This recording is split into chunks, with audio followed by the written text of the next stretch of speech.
Welcome back to Mik'd Up. We just talked to you about how big this weekend was for LSU sports. Obviously, the women's basketball team wins the national championship. LSU baseball had a very publicized and hyped series. It was a series that a lot of people looked forward to before the year started. Tennessee comes in. They play a Thursday, Friday, Saturday series. LSU takes the first two games, slips up on Saturday, but wins the series. It was a huge win. They kept the whole, hey, let's win the series and move on streak alive. They are still the number one team in the country, and we are excited to be joined by Coach Jay Johnson. Coach, thanks for joining us again. You're awesome. Look forward to this every week. Same. Absolutely. I'm glad it's a mutual feeling. All in all for the weekend, right? Obviously, you wish you could have won all three. You don't ever want to lose a game. Tennessee comes in. They're very talented. They're very good. They have a lot of really good arms. You guys took 2 out of 3. How did you feel? All in all, how did you feel about the weekend? Yeah, I think there was more positive than negative. I think, obviously, if I said the best of it was 2 things. Number one, our offense against the quality of the pitching that we saw. The 3 starters, I think, are all for Tennessee are going to be first-round draft picks. I think the 2 relievers that we saw on Thursday night and Friday night are definitely major league pitchers. And I felt like offensively we rose to the challenge and took a lot of good at-bats. And I think that's a good sign going forward. I think, Paul Skeens obviously was great.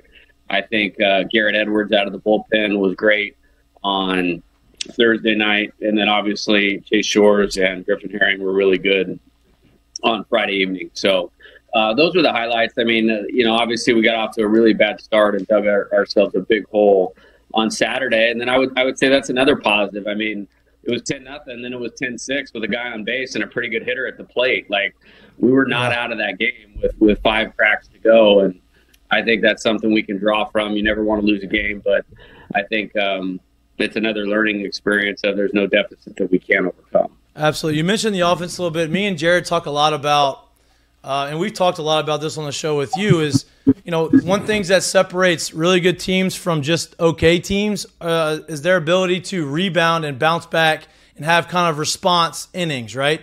If you give up a run, coming out and responding to the offense and scoring a run to match them and vice versa, right? If you go out and score runs and coming out and shutting them down on the mound.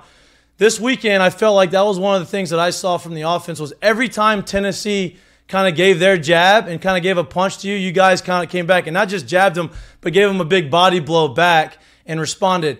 I'd imagine that's something that you're happy with. And talk a little bit about how important, like, especially mentally, from these guys to be able to go out and just respond in an atmosphere like that. Yeah, I think what I've learned over the last 2 weekends, the better the atmosphere, the better these guys are going to compete and play. And I think that's just natural part of being a competitor. And it's also when the competition level steps up, I feel like they're finding another gear. It's like, okay, you want to be a major league player someday. These are the guys you're going to have to take quality and professional at bats against. So again, really pleased with how we handled their pitching. And then you're right, the response innings are really important. And when you have a lineup full of good hitters, you're just not waiting for the top of the order to come up all the time. It can get started anywhere. We were down a run on Friday, and Brady Neal hit a home run to tie the game, and then Gavin Dugas hit a home run to put us ahead. Thursday night, they tied the game in the 8th inning, 2-2, and then we went 2 outs, nobody on, with them getting through Dylan and Tommy, and then we went air, infield, single hit by pitch, and then big double by Jordan. So the good news for us is we can get started anywhere, no matter where we're at in the order. And again, I think these guys should be developing a lot of confidence based on what they did this weekend. Coach, it's talked about a lot in sports, making practice harder than the actual game. With the fall you guys are able to have, would you attest a lot of the, the offensive output you've gotten so far, especially in the series like this with the arms that you guys are able to see? Would you attest a lot of the success you've had so far being due to the arms that your hitters were able to see all fall long? I think it really helps. And this is the deepest pitching staff that I've had at any point or any school. And, there was nothing that our hitters had not seen. I think when you get to face Paul Skeens, 10 or 11 times, Ty Floyd 10 or 11 times, there's really nothing that they haven't seen. We have good left-handed pitchers, so they got a chance to see that as well. So I feel like that definitely matters. It's like, I had scouts would tell me, like, hey, some of the best times to see these guys are when they're playing themselves. And I think it's hard to line it up that way, but with this team, that's very true. And I think it's a really good point. I think when you face a Chase Dollander, a Burns, or a Beam, I mean, our guys have seen it, and the guys that run our own pitching staff, and I think that really, really helps. Coach, you mentioned Ty Floyd a little bit. Obviously, you put him in. He's a Saturday starter, and we talked a lot about last week how he had a rough first, was able to right the ship, get through 6, had a really good outing. This outing was a little bit different. He had to grind through the entire 5 innings. He's a fly ball pitcher. The wind was blowing out. It was kind of one of those types of tough situations for him because it just didn't play into his game. But he was able to grind out 5 innings, only gave up 4 runs. It's not – he would say, hey, it's not my best outing, but it's one of those things that you need. You need your starter to go 5-6 innings. How important was that for the bullpen and for the staff to get him through those 5, and then obviously Chase Shore and Griffin to be able to shut the rest of the game down?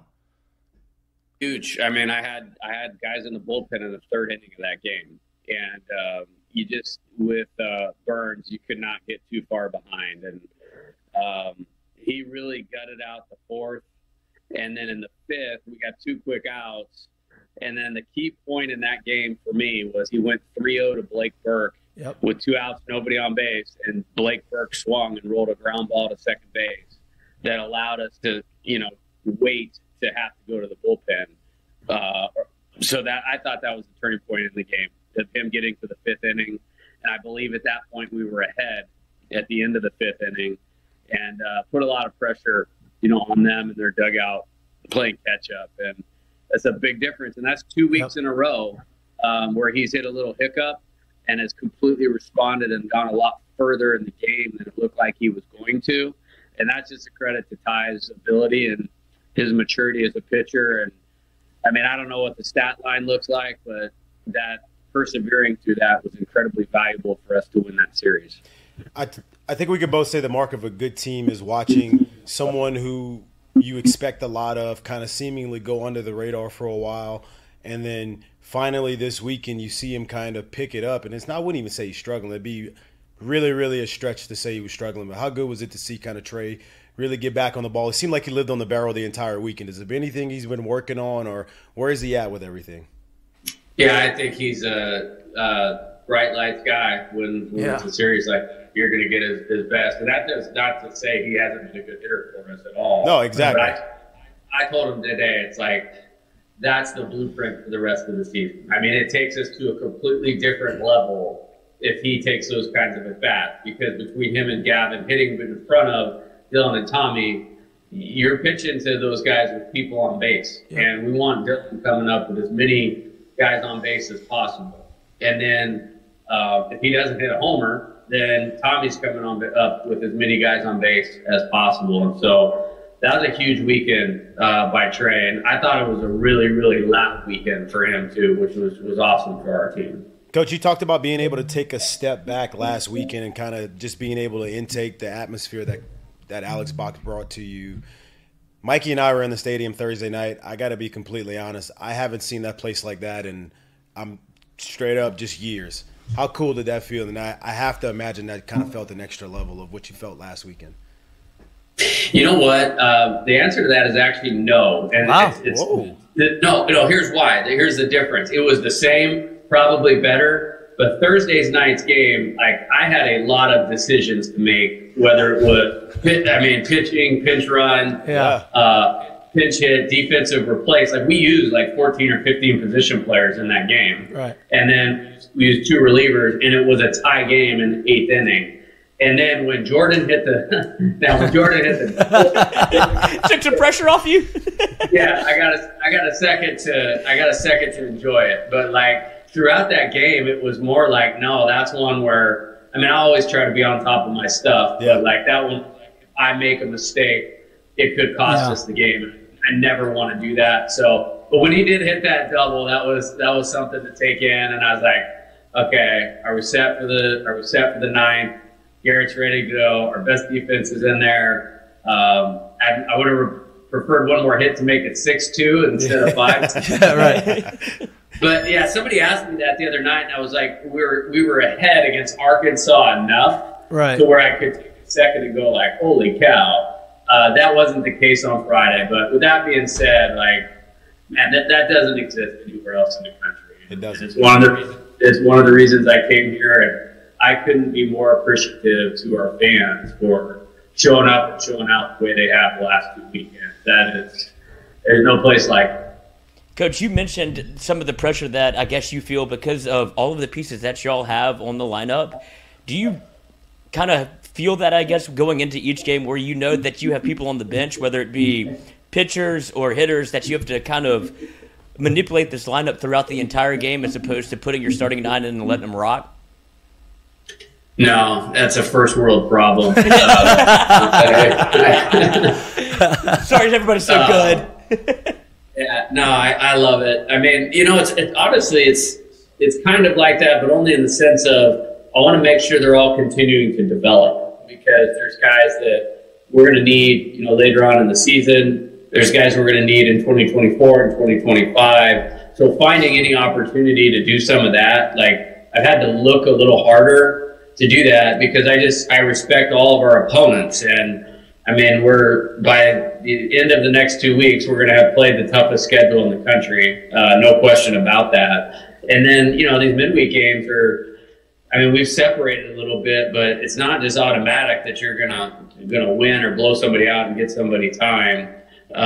So it's a puzzle that I'm thinking about every day. Probably the thing that takes me the most time is to construct a lineup, because there's a number of different ways you could go, not just in batting order, but who you're actually playing, and we could still be successful. So I want to be able to, validate my decisions through, paying close attention to it, and put them all in the position to be successful, to help our team, and I'll help them develop at the same time. So that's probably the more complicated part than anything. Coach, you talked about having a lot of decisions to make, subs and moving people in and out. On Thursday, you did something where you took out Brady and put in Milazzo and back into the game behind the plate. And then on Friday, that wasn't the case. Is that just based off of who's coming out the bullpen, who you feel comfortable with him catching? Was there a specific reason behind that, or is that just something that you kind of came in there with the mindset, this is what I'm going to do if we get in this situation?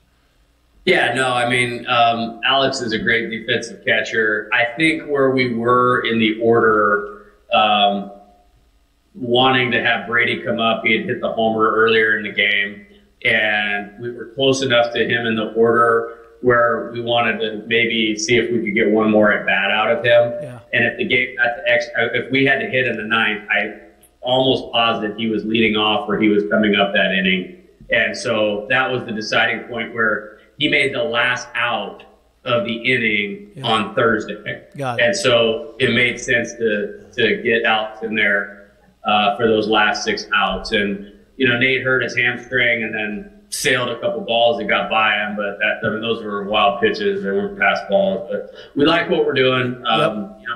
Managing the catching workload is something we have to pay attention to, because Brady has really good offensive value too. I don't know what he's hitting average-wise, but he's walked over 20 times. He's hit some big home runs the last 2 weeks. So we have to keep his legs underneath him so he takes quality at bats. Catching-wise, I trust both of them. Yeah. And then Alex has taken a bunch of quality at bats also. So, and then I honestly, Saturday we put Hayden Travinsky in there because he's been working hard too. And we were down 7 or 8 runs, and it was a good time to give him an opportunity to get at bat and catch a few. Coach, we going into the weekend, we thought we'd see a few tightly contested, very good ball games. With that, we also thought there would be a good chance that we'd see some substitutions and some stuff like that.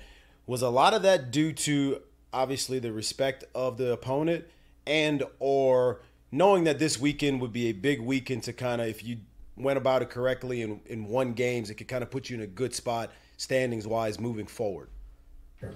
Yeah, I mean, honestly, all that's like one game at a time. Yeah. And, this was a fun one for the fans because we were preseason ranked number 1, and I believe they were preseason ranked number 2. And, for both of us to deliver enough through 25 games where it's still a top 10 matchup is just a credit to the talent on both teams. And we'll definitely play again. There's no doubt in my mind after going through that series, whether it's at Hoover or in the NCAA tournament, hopefully in Omaha, we'll see those guys again.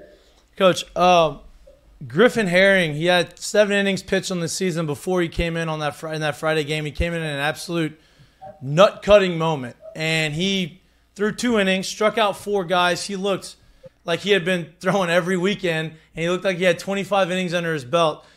Is that the role that you see him in, or is there a chance that maybe he gets kind of pushed up into a starter role, or do you have a plan for him, or is it just kind of, hey, we're going to put you in, we're going to get you as many innings whenever we see fit?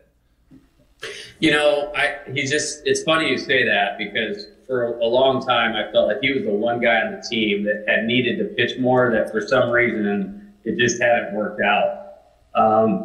That surprises me almost, the innings amount, because his last 2 appearances have been so huge against Arkansas and Tennessee. Right. My favorite part of that game was just the control he had of himself in that environment. I literally looked up in the 8th inning, they had 3 left-handers coming up, which is why we put him in the game.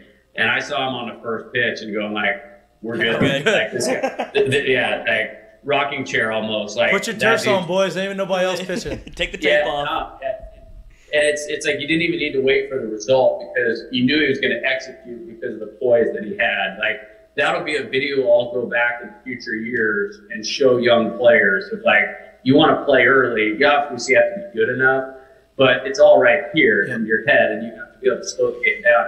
Watch this guy slow the game down. So, for the time being, I like him right there where he's at in a leverage situation, because I know what we're going to get. We're going to get stuff, we're going to get strikes, we're going to get poise, we're going to get composure. And when you put all those things together, you're going to get execution. Now, do I think you can start if that's the question? No question about it. And I feel great about our opportunity to do that if that's what we were doing.